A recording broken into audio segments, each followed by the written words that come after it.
नमस्कार, आप देख रहे हैं जन संवाद 24x7। जिला गाजियाबाद के लोनी तहसील के वार्ड नंबर 33 में आज बहुत ही भव्य कार्यक्रम का आयोजन किया गया। कार्यक्रम था जैन समाज का। वह जैन समाज जो हमेशा अपनी और देश की संस्कृति बचाने के लिए प्रयासरत है। आज भी कार्यक्रम में देखा गया छोटे छोटे बच्चों ने जो मनमोहक प्रस्तुतियां दी, उसमें देश की संस्कृति साफ झलक रही थी। यहाँ पहुंचे मुख्य अतिथियों में वार्ड 41 के सभासद मिंकू जैन द्वारा कुछ ऐसी बातें भी बताई गई जो राजनीतिक थी। उन्होंने बताया कि हम व्यापारी हैं। सत्य है कि वैश्य समाज एक बड़ा व्यापारी वर्ग है। देश की 33% जीडीपी पर अधिकार रखता है, लेकिन राजनीतिक स्तर पर कमजोर है। अपनी राजनीतिक मजबूरी, अपनी राजनीतिक उपस्थिति बढ़ाने के लिए कहीं ना कहीं एकजुटता की कमी है। पूर्व में जिलाध्यक्ष का पद संभाल चुके दिनेश सिंगल जी, जिनका कहना था कि झंडा चाहे किसी भी दल का हो, किसी भी पार्टी का हो, लेकिन डंडा समाज का होना चाहिए।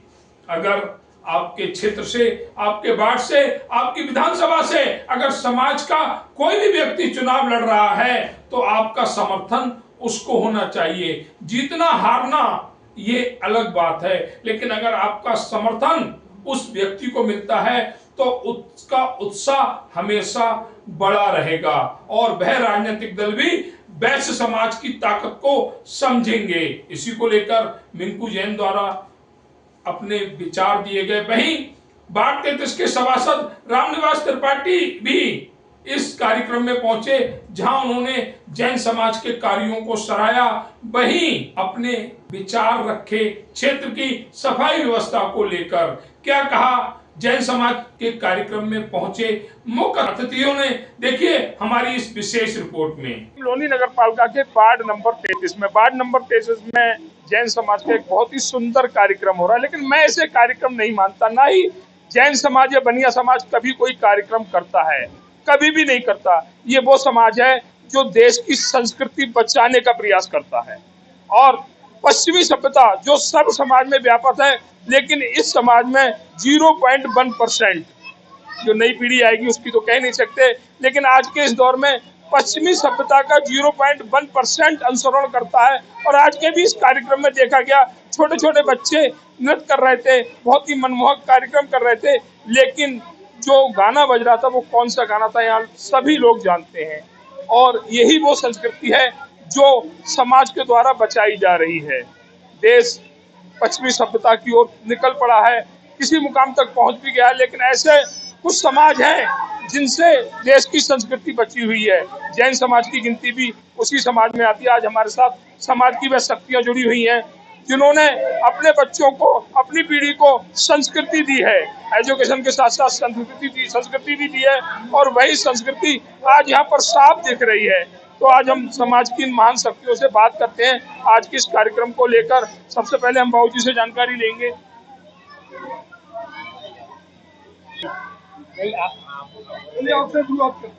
बाबूजी आपका नाम? मेरा नाम महेश जैन है। महेश बाबूजी, देखा जा रहा है आज बहुत ही सुंदर कार्य समाज के द्वारा किया जा रहा है और ऐसे कार्यों की जरूरत भी है अगर देश में संस्कृति बचानी है। क्या कहेंगे आज के इस कार्यक्रम के लिए और उस पीढ़ी के लिए जो संस्कृति बचाने के लिए आपके संरक्षण में प्रयासरत है? आज का पर्व क्षमा वाणी का पर्व है और जो 10 लक्षण पर्व हमारा 10 दिन का भी बीत के गया, उसके अंदर हम धर्म के 10 लक्षणों की पूजा करते हैं, जिसमें सबसे पहला धर्म है क्षमा। और क्षमा का अर्थ ये होता है कि जो हमने मन से, वचन से, काया से दूसरे के प्रति यदि कोई जाने में या अनजाने में किसी भी प्रकार का अपराध किया हो तो हम उससे भी क्षमा मांगते हैं। हम प्रकृति के जो पेड़ पौधे, सब्जी और धरती, हम इससे भी क्षमा मांगते हैं, क्योंकि धरती पर हमारा भार है। धरती हमारे मलमूत्र को बहन करती है। वनस्पति काय से हमें सब्जियां मिलती हैं, हम उन्हें तोड़ते हैं, हम उनसे भी क्षमा मांगते हैं। जो पानी के जीव हैं हम उनसे भी क्षमा मांगते हैं। वायुमंडल में जो छोटे छोटे जीव हैं हम उनसे क्षमा मांगते हैं। तो ये क्षमा हमारा जीव मात्र के प्रति है, केवल मनुष्य मार्ग के लिए नहीं, प्राणी मात्र का धर्म है ये क्षमा। और ये क्षमा धर्म ही सनातन है और ये उसके होगी जिसके अहंकार नहीं होगा, क्योंकि अहंकारी कभी भी ना तो क्षमा कर सकता है न मांग सकता है।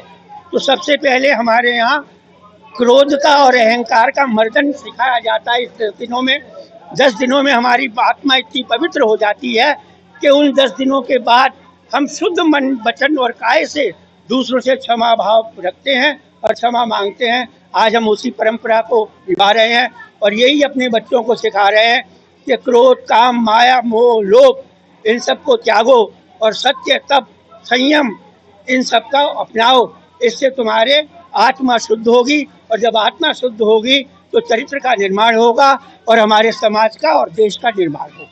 ये कहना है बाबू जी का। एक हमारे साथ जैन साहब जो सभासद है वार्ड कॉलेज से, वो जुड़े हुए, उनसे भी जानकारी लेंगे। बहुत बढ़िया बताया सर। अगर हम बात करें आज जैन समाज का कार्यक्रम हुआ, अभी बाबू जी ने कहा कि क्षमा मांग करके काम करना चाहिए। क्या राजनीतिक स्तर में क्षमा से काम चलता है? क्या राजनीति का क्या राजनीति का?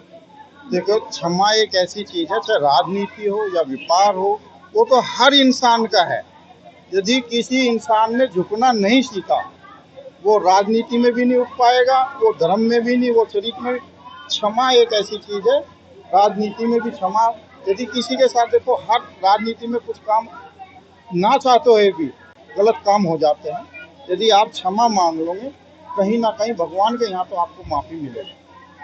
ये कहना है जैन साहब का कि क्षमा कोई हथियार नहीं है, ये अपना व्यवहार है और उस व्यवहार को संपन्न बनाने के लिए क्षमा बहुत जरूरी। हमारे साथ एक बाबूजी और जुड़े हुए हैं, पीछे खड़े हुए। बाबूजी, आपका नाम? विनोद जैन। विनोद जी, जैन समाज का भी एक बहुत ही बड़ा कार्यक्रम। महेश जी ने इतना कुछ कह दिया कि अब बोलने लायक कुछ है ही नहीं। महेश जी ने बहुत कुछ कह दिया, अब बोलने लायक कुछ है ही नहीं। बाकी ये है कि क्षमा हमारा सबसे बड़ा धर्म है। अगर हम दूसरे को क्षमा करेंगे और वो करेंगे तो। अशोक जैन। अशोक जैन जी। जैन जी, क्षमा को जैन समाज ने बड़ा हथियार और बड़ा बार माना है कि क्षमा अगर हम किसी को देते हैं तो हमारी भी अंतरात्मा उस चीज को महसूस करती है। क्या कहेंगे इस कार्यक्रम को लेकर? बहुत बढ़िया होती है। क्षमा तो हमारे वीरों का भूषण है। ये क्षमा तो वीरों का भूषण है। क्षमा हमारे वीर देते हैं और क्षमा सबसे बढ़िया है। जिसे हम क्षमा दे दिया, क्षमा किसी ने हमें कर दिया, इससे बड़ी कोई चीज नहीं है। दिल को शांति मिलती है, समाज में प्रगति होती है। तो ये कहना है बाबू जी का। हमारे साथ कुछ युवा साथी भी जुड़े हुए हैं, है ना? सुशील जी, एक बहुत ही सुंदर कार्यक्रम आज जैन समाज द्वारा आयोजित किया गया है। मैं चाहूंगा आपके भी अपने विचार लोगों तक पहुंचे। क्षमा सबसे बड़ा दान अगर कोई है वो है क्षमा। जो एक साधन है वो है क्षमा। अगर हम आपस में एक दूसरे से प्रेम भाव से रहना चाहते हैं तो क्षमा मांगना सीखना होगा। अगर हम किसी को क्षमा कर सके, अपनी गलतियों के लिए क्षमा मांग सके, तो समाज जुड़ पाएगा। समाज जुड़ पाएगा तो देश का विकास हो पाएगा, समाज का विकास हो पाएगा। जो हमारी रीति रिवाज, जो हमारे पुराने रीति रिवाज हैं, हम उनको अपना पाएंगे, सब लोगों को एक साथ लेकर चल सकेंगे। सर, अभी एक सवाल उठा था कि जैन समाज राजनीति में कहीं न कहीं पीछे है, इसको लेकर क्या कहते हैं? जैन समाज और राजनीति पीछे नहीं है, लेकिन हमारे जो सिद्धांत हैं वो है सत्य पे चलना, अहिंसा के मार्ग को अपनाना। तो कहीं ना कहीं हमारी जैन पीढ़ी इन सिद्धांतों को अपनाकर जो राजनीति के अंदर कहीं ना कहीं थोड़ा बहुत उथल पुथल हो रहा है, वहाँ से बचने की कोशिश करती है। अदरवाइज हमारे समाज के लोग आगे बढ़कर इसका नेतृत्व कर सकते हैं। भी जानकारी लेंगे। कहते हैं कोई भी कार्यक्रम हो, अगर मातृशक्ति का योगदान नहीं होगा तो वो कार्यक्रम सफल नहीं होता। तो यहाँ पर मातृशक्ति बैठी हुई है, उनसे भी जानकारी लेंगे आज के इस कार्यक्रम को लेकर। बेटा, एक मिनट। मेरा नाम सोनल जैन। आज बहुत ही सुंदर, क्योंकि अभी जो अगस्त और सितंबर में एक जैन समाज का कार्यक्रम हुआ जिसमें हमने भी जगह जगह उसको कवर किया था। ऐसा कार्यक्रम शायद समाज में कहीं देखने को नहीं मिलता किसी और समाज में। क्या कहेंगे उस कार्यक्रम को लेकर?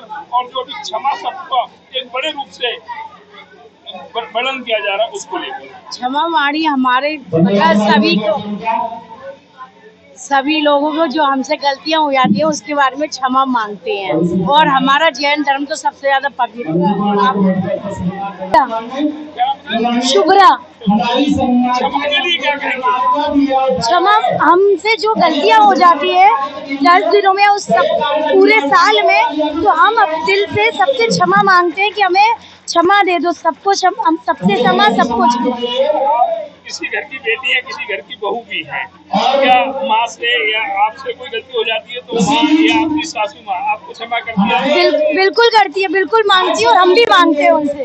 तो ये कहना है मैम को ऐसा होना चाहिए, यही संस्कृति है और इसी संस्कृति को बचाने का प्रयास जैन समाज लगातार कर रहा है। हम इसे कार्यक्रम नहीं मानते, हम मानते हैं उस संस्कृति को बचाने का कार्य जिसके लिए ऐसे कार्यक्रमों का होना बहुत जरूरी है।